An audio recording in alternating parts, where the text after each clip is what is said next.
ہوں. حضرت ابو الحسن خرقانی ایک بزرگ گزرے ہیں. یہ حضرت باعزید بستامی کے سجادہ نشین تھے. بو علی سینا سائنسدان ہے بہت بڑا, وہ حضرت ابو الحسن خرقانی کا مرید تھا. توجہ ہے میری بات پر؟ سائنسدان بیعت تھا. اور محمود غزنوی والی ہندوستان, وہ بھی حضرت سیدنا ابو الحسن خرقانی کی بیعت تھا. اتنے بڑے آدمی تھے, اپنا جبہ دیا محمود غزنوی کو. جب مشکل آئی تو دعا مانگنا آگے رکھ کے, اللہ فتح دے دے گا. تو محمود کہتے ہیں جب سومناتھ کے مندر نہیں فتح ہو رہے تھے تو میں نے بابے کا جبہ سامنے رکھ کے دعا کی تو اللہ نے مجھے فتح دے دی. کہتے ہیں بابا جی رات خواب میں ملے تو کہنے لگے تو نے کیا قیمت ڈالی میرے جبے کی, ایک فتح. کہا حضور کیا مطلب؟ فرمانے لگے تو میرا جبہ سامنے رکھ کے دعا کرتا کہ یا اللہ ہندوستان کے سارے کافر مسلمان ہو جائیں تو اللہ نے توفیق ایمان دے دینی. یہ تو نے کیا دعا مانگی ہے؟ پر دامنی پہ شیخ ہماری نہ جائیے, ہم دامن نچوڑ دیں تو فرشتے وضو کریں. یہ کیا بات کر دی, ایک فتح. بہرحال بہت بڑے بابا جی تھے. یہاں تو نبی علیہ السلام کو چھوڑ دیں, انہوں نے بزرگوں کے تبرکات بنائے ہوئے ہیں. ابو الحسن خرقانی والا چیپٹر کھولے ہیں تذکرۃ الاولیاء میں. وہ کہتے ہیں جی بازید بستامی جو ہے وہ خلیفہ ہیں امام جعفر صادق کے, اور ابو الحسن خرقانی خلیفہ ہیں بازید بستامی کے.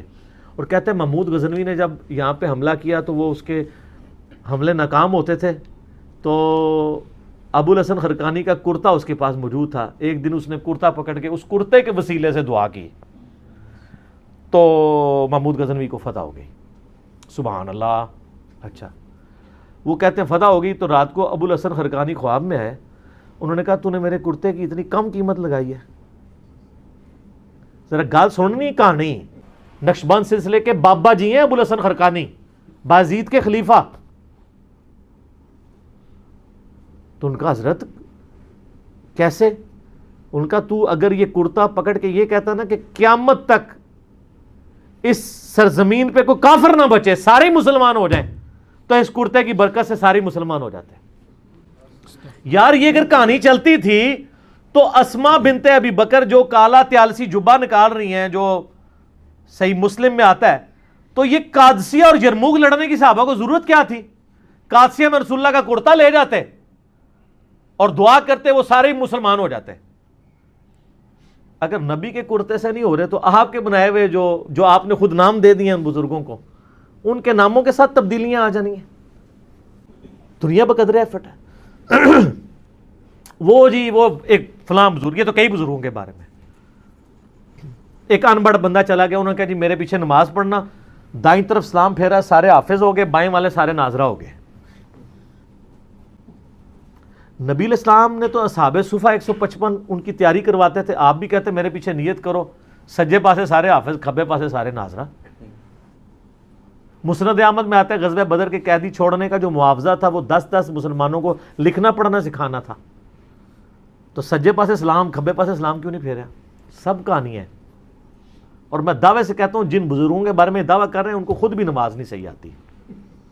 میں نے کئی لوگوں کی نماز سنی ہے, نماز تجوید کے ساتھ یہ لوگ نہیں جانتے ہیں. میں نے ایک پیر کی نماز سنی, 60 سال عمر, اس کے کئی مرید, السلام علیکہ ایھا النبی وہ پڑھ رہا تھا. بچپن میں یاد کی ہوئی چل رہا ہے. ابھی تو میں وہ عین, ذال, ضاد, حا, خا, وہ اس کے فرق کی تو بات ہی نہیں کر رہا. وہ تو کسی پیر نو آندہ ہی نہیں, نہ وہ کسی مرید نو آندہ ہے. میرے پاس کئی لوگ ہیں ہمارے حضرت صاحب کے بیعت, میں نے کہا آپ کے حضرت صاحب مجھے نماز تجوید سے سکھا دینا, نماز تجوید سے سنا دیں جو خود پڑھتے ہیں, اور صبح شام کے نبی علیہ السلام کے اذکار اور فرض نماز کے بعد کے اذکار زبانی نہیں, دیکھ کے پڑھ کے بتا دیں. اٹکنا نہیں ہے. ترجمہ تو میں نے نہیں سننا, ترجمہ تو بالکل ہی نہیں آتا ہوگا. ویسے تو ترجمہ بھی سننا چاہیے کیونکہ ان کا تو دعویٰ ہے کہ ہم رسول اللہ تک پہنچے ہوئے ہیں, تو ان کو پتا ہوگا یہ کیا دعائیں مانگ رہے ہیں. یہ عربی نہیں صحیح پڑھ سکتے, پرونونس نہیں کر سکتے. میں ترجمے والی بات ہی نہیں کرتا. ترجمے والا مسئلہ کوئی اتنا بڑا نہیں ہے. اتنی عربی ایک مسلمان کو سیکھنی چاہیے پرونونس صحیح کر سکے.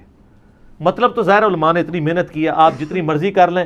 ایک بریلوی جتنا بڑا مرضی عالم ہو وہ یہ دعویٰ کر سکتا ہے کہ میں قرآن کا ترجمہ احمد بریلوی سے بہتر کر سکتا ہوں.